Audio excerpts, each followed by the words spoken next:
जो मजदूरों ने कुर्बानी की कीमत पर श्रम कोड कानून बनाया था, अधिकार हासिल किया था, वो 44 श्रम कोड को 4 श्रम कोड में तब्दील कर दिया गया। किस तरह से मुसलमानों पर, महिलाओं पर और मजदूरों पर जुल्म हो रहे हैं, उसकी मॉब लिंचिंग हो रही है। योगदान जहां 90% होता था, वहां केंद्रीय सरकार का योगदान 10% कर दिया और स्टेट गवर्नमेंट का योगदान आपको 90% कर दिया। जब ऐसे दरिंदों के साथ इन लोगों का नाम आ रहा है, एप्स्टीन में नरेंद्र मोदी का भी नाम आ रहा है, इसलिए डर के ब्लैकमेल होकर के इन्होंने कृषि कानून किसानों के खिलाफ लागू किया। विपक्ष कुछ नहीं बोलेगा। सवाल है कि हम अपनी मांगों को लेकर हम सड़कों पर उतरे हैं और हम जब तक उतरेंगे, जब तक इसको रद्द नहीं करवाएंगे, हमारी लड़ाई है। बसे हुए जो तोड़ रहा है तो रहेंगे कहाँ? हमको रहने के लिए व्यवस्था बना दे, उसके बाद बुलडोजर से सबका घाट तोड़ रहा है। बुलडोजर से मोदी दोस्तों नमस्कार, मेरा नाम है अभिमन्यु कुमार। आप देखना शुरू कर दिए स्वराज पोस्ट। आपको बता दें आज ट्रेड यूनियन पूरे भारत बंद का ऐलान किया है और आपको बता दें अभी हमारी मौजूदगी बुद्धा स्मृति पार्क के पास से आप देख सकते हैं, यहाँ पर तमाम लोग हैं। इसमें लिखा हुआ लेबर कोड रद्द करो, लेबर कोड रद्द करो, सभी कामों में दैनिक 700 रुपये मजदूरी गारंटी करना होगा। आइए हम बातचीत करते हैं। सर कैसे देख रहे हैं पूरा, आप लोग पूरा भारत बंद करवा रहे हैं यहाँ? पूरे देश में आप देख रहे हैं किस तरह से मुसलमानों पर, महिलाओं पर और मजदूरों पर जुल्म हो रहे हैं, उसकी मॉब लिंचिंग हो रही है। जो मजदूरों ने कुर्बानी की कीमत पर श्रम कोड कानून बनाया था, अधिकार हासिल किया था, वो 44 श्रम कोड को 4 श्रम कोड में तब्दील कर दिया गया है। जिस मनरेगा कानून के तहत पूरे भारत के ग्रामीण क्षेत्र की तस्वीर बदल गई, ग्रामीण मजदूरों को काम मिलने लगा और उसी मनरेगा कानून के सहारा से हमने कोविड का मुकाबला किया, कोरोना का मुकाबला किया। वो मनरेगा कानून को तब्दील करके आज भी ग्रामजी कानून में तब्दील करके गरीबों का अधिकार, काम करने का अधिकार को छीना है। आपको केंद्रीय सरकार का योगदान जहां 90% होता था, वहां केंद्रीय सरकार का योगदान 10% कर दिया और स्टेट गवर्नमेंट का योगदान आपको 90% कर दिया। अच्छा बताइए, बिहार जैसे जो बदहाल आर्थिक स्थिति वाला प्रदेश किस तरह से मनरेगा कानून चलाएगा? इसे मनरेगा कानून को पुनर्स्थापित कीजिए। आप लोग को दिक्कत क्या? तो पहले 100 दिन का था, 125 दिन हो गया है। 125 दिन का सवाल नहीं है। मनरेगा में 60% एड केंद्रीय सरकार की हुआ करती थी, अभी उसको 90% हुआ करती थी, अभी उसे 60% कर दिया गया है। आप जो बिहार जैसे प्रदेश जो आर्थिक बदहाली से जूझ रहा है, ये पैसा दे सकता है? आप समझ लीजिए, आप तो ग्रामीण क्षेत्र की तस्वीर बदल जाएगी, हालत बदल जाएगी, बदहाल हो जाएगा।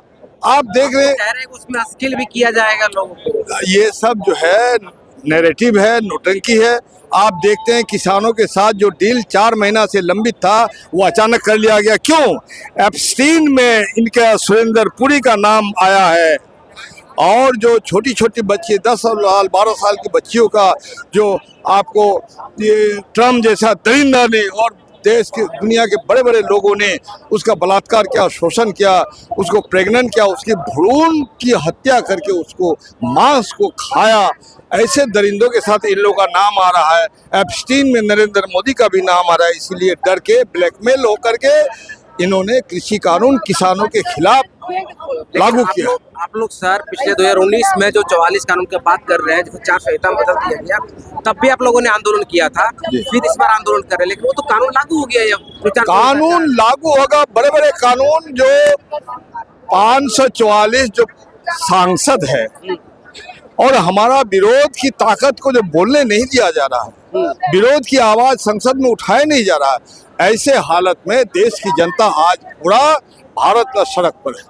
बीजेपी करे विपक्ष बौखलाए हुए, बिहार में 202 सीटें आई है, हमारी जनता हमारे साथ, उन लोगों के साथ है ही नहीं। भाई मैं बौखलाया हुआ हूँ, आपको डर लगने लगा संसद से, आप हमारी महिला सांसदों से डर लगने लगा आपको।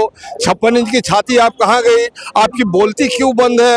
आपका एप्स्टीन में नाम आ रहा है, प्रेस कॉन्फ्रेंस क्यों नहीं कर रहे हैं? डरे हुए तो आप हैं, हम बौखलाए नहीं, हम अपना अधिकार की हिफाजत के लड़ाई के लिए हम यहाँ आए हुए हैं जी। और भी लोगों से हम बातचीत करते हैं, क्या कहेंगे? आप लोग लगातार आंदोलन कर रहे हैं।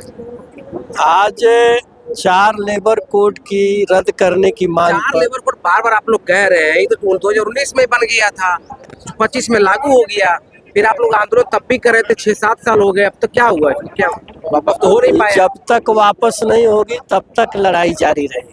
4 साल से लड़ाई, 6 साल से आप लोग लड़ रहे हो, 2019 और 25 मैंने कितना साल, 6 साल हो गया। लड़ाइयाँ बंद नहीं होगी, हमेशा लड़ाई जारी रहेगी जब तक रद्द नहीं होगा। विपक्ष वाले कहेंगे ये लोग ऐसा ही जनता गुमराह करने की कोशिश कर रहे हैं।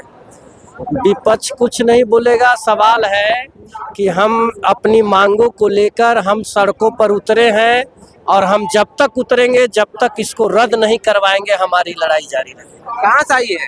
खतुआ से किस लिए आई है? हम लोग आए हैं, यही आज बंद है, पूरे देश बंद है आज, ये हम लोग के लिए ये रद्द करने के लिए। क्या रद्द करवाना है? बुलडोजर राज हम लोग के घर माने है ना, जो सरकार चाह रहा है तोड़ने के लिए, तो कहाँ रहेंगे? तोड़ देंगे तो हम लोग के घर ना दुआर ना जगह ना जमीन है, जो बसे हुए जो तोड़ रहा है तो रहेंगे कहाँ? हमको रहने के लिए व्यवस्था बना दे, उसके बाद तोड़े। सरकारी जमीन में बसिएगा तो क्यों नहीं करेगा? सरकारी में नहीं है तो आपको आपका अपना जमीन में तो नहीं है? नहीं सरकारी में है। सरकारी में बलजबरी से बनाए होंगे, सरकार को नहीं बनाया होगा। नहीं पहले से हम लोग के बनाया, लालू के राज में बनाए थे, आज तोड़ने के लिए तैयार है। लालू जी बस आए हैं, नीतीश तोड़ने के लिए तैयार है। हाँ लालू जी बताए थे। हाँ हम लोग के और नीतीश जी तोड़ रहे हैं। तोड़ रहे हैं नीतीश जी कहते हैं हम भी बसा रहे, नया घर दे रहे हैं सबको। तो देंगे तब ना, नहीं ना दिए, डायरेक्ट रात में आते हैं 12 बजे 10 बजे 11 बजे रात के जगल रहेंगे, उतना रात के बाल बच्चा के लेकर कहाँ जाएंगे ठंडा में? कहाँ से आई है आप? बीरोरिया से काहे के लिए, किस लिए आई है? बलडोरा से घर तोड़ रहा है, जिसके लिए हाँ क्या चीज? बलडोरा से सबका घर तोड़ रहा तोड़ रहा बुलडोजर से घर? मोदी। मोदी? हाँ मोदी। हाँ? क्या चीज?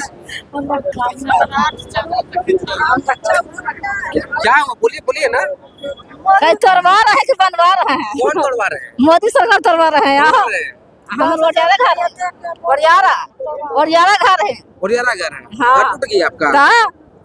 टूट गई था ना, तोड़ रहे करते हैं तब।